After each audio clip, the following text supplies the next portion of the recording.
Jonas Brothers sold concert tickets, albums, and merchandise to the tune of more than $100 million. Everybody brings them to 22-year-old Kevin, 20-year-old Joe, and 17-year-old Nick defied the critics with their tight music skills and wholesome image.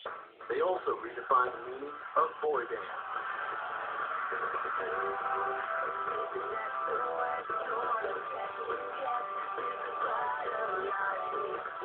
They're definitely unlikely rock stars. They're the real deal. They've got the talent, and they back it up with the blood, sweat, and hard work. They conquered a lot of crazy demographics that they didn't think was possible in the beginning. They defied a convention of what people assume rock and roll a rock star as. I enjoy long walks on the beach.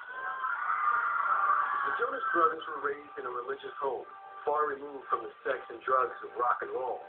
Their parents, Denise Miller and Kevin Jonas Sr., were Christian musicians who met at Bible College in 1985. We did not actually date. We became really great friends, but by Christmas it was really evident to both of our hearts that we would like to spend the rest of our lives together. And right back from Christmas vacation, he proposed. The couple married a year later and settled in New Jersey, where Kevin worked as a youth pastor. In November 1987, they welcomed their first son. I was 21 when I gave birth to Kevin, who is my oldest. He was kind of unexpected, but joyfully received.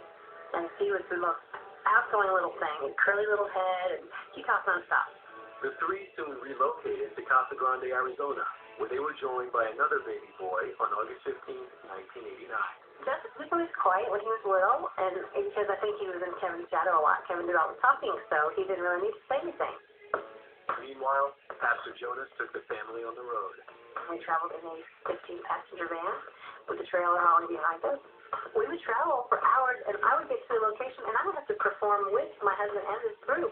And the kids would go every night to a different group of kids, and I look back and I think, oh my goodness, how did I do that? In September 1992, the newest Jonas brother, Nicholas Jerry, was born in Dallas, Texas. Nicholas, my number 3, was our little genius from the time he could do anything. I knew he had something that was different. He could recognize musical instruments and tones. We would listen to everything from country to pop to rock to classic. And he would call out the instruments, drums, guitar, bass, oboe, French horn, violin. And had perfect pitch. It was shocking to us. The family kept singing and moving. Then in 1996, settled in a New Jersey suburb just outside of New York City.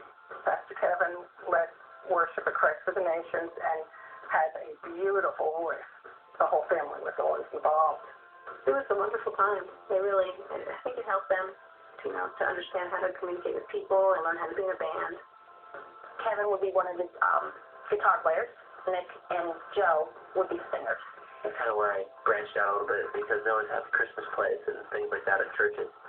And so that really helped me build up the courage to be able to go out for different roles. Growing up in the church, being in the church was great. Good training for what I'm doing now. It was really nice to be able to be on stage every Sunday. And I can remember the moment I looked at myself saying, I want to do this forever. 6-year-old Nicholas performed anywhere he had a captive audience, including his mom's favorite beauty parlor, where a customer took notice. She was getting her hair done, and I walked in and just started singing. And there's a woman sitting there, and she flips around in a chair and says, "Take him to see." I wanted to do Broadway, and he sang for us. I didn't know anything other than pop music songs, and she wanted me to be able to sing some Broadway tunes, so I had to learn 10 Broadway songs. Shirley Grant was impressed. We gave him a contract, and the other 2 boys, I guess, got a little jealous. They said, I want to do this too.